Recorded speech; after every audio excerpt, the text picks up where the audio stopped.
ලංකාවේ bike market එකේ ලේසියෙන් මිල බහින්නේ නැති පාරේ තියෙන ඕනම වලකට බය නැතුව දාන්න පුරුවන් ලෙජෙන්ඩරි බයික් එක මොකක්ද කියලා දන්නවද? අද අපි කතා කරන්නේ Honda XR 250 සුපර් මොටාඩ් එක ගැන. Honda XR එකක් කිව්වම ඕනෑම කෙනෙක් දන්නවා ඒකේ තියෙන විශ්වාසවන්තකම. හැබැයි මේ SM එහෙමත් නැත්නම් සුපර් මොටාඩ් මාදලිය විශේෂ වෙන්නේ මේක පාරේ පදින්නම. ඒ කියන්නේ ඔන් රෝඩ් පාවිච්චියටම හදපු බයික් එකක් නිසායි. ලංකාවේ තරුණයෝ අතරේ තාමත් පට්ටම ඉල්ලුමක් තියෙන මේ බයික් එකේ ඇතුළාන්තය අද අපි බලමු. Engine specs. මේකේ තියෙන්නේ 249ක් cc air cooled single cylinder engine එකක්. මේකේ තියෙන RFVC radial 4 valve combustion තාක්ෂණය නිසා ලොකු ටෝක් එකක්. ඒ කියන්නේ පට්ට ඇදීමක් තියෙනවා. දැන් තමයි වැදගත්ම දේ. ගොඩක් අය නොදන්නවා වුණාට මේකේ එන්ජින් ඔයිල් ගබඩා වෙන්නේ එන්ජින් එක ඇතුලේ විතරක් නෙවෙයි. මේකේ චැසිය ඒ කියන්නේ ෆ්‍රේම් එක ඇතුලෙත් ඔයිල් ගබඩා වෙනවා. මේකට කියන්නේ ඩ්‍රයි සම්ප් සිස්ටම් එක කියලා. ඒ නිසා ඔයිල් මාරු කරනකොට එන්ජින් එකේ යටින් වගේව හැන්ඩල් එකට පහලින් චැසියේ තියෙන නට් එකත් ඇරලා ඔයිල් ලයින් කරන්න ඕනේ. ඔයිල් මට්ටම චෙක් කරන්නේත් හැන්ඩල් එක ගාව තියෙන ඩිප් ස්ටික් එකෙන්.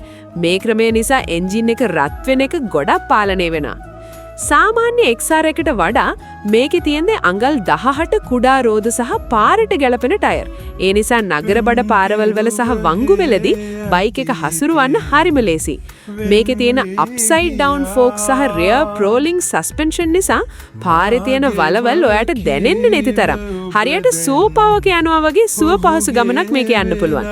හැබැයි මෙන්න මේ දේවල් අනිවාර්යෙන් මතක තියාගන්න. XR 250ක් එකක් ගන්නවා නම් මේ දවස්වල හොඳ තත්ත්වයේ බයික් හොයාගන්න එක හරිම අමාරුයි. ගොඩක් බයික් වල එන්ජින් කන්ඩිෂන් එක අවුල් කරලා තියෙන්නේ. ඒ වගේම මේකේ තියෙන සැහැල්ලු බව නිසාම හොරුන්ගේ ඇස වැඩිපුරම යොමු වෙන බයික් එකක් තමයි මේක. ඒ නිසා හැමතිස්සෙම හොඳ සිකියුරිටි සිස්ටම් එකක් පාවිච්චි කරන්න. ඒ වගේම මේකේ ඇදීම වැඩි නිසා පාරේ අලුතෙන් පදින අය හරිම පරිස්සම් වෙන්න ඕනේ. දැනටත් 215cc ලෝකයේ කිං තමයි Honda XR 250 කියන්නේ. ඔයාගේ යාළුවෝ අතරේ ඉන්න XR පිස්සෙක්ට මේ වීඩියෝ එක අනිවාර්යෙන් ෂෙයා කරන්න. තවත් මේ වගේ බයික් රිවිව්ස් සහ තාක්ෂණික විස්තර දැනගන්න අපිව ෆලෝ කරන්න. ඔයා ඊළඟට රිවිව් එකක් දකින්න කැමති මොන බයික් එක ගැනද? පහලින් කමෙන්ට් එකක් දාන්න.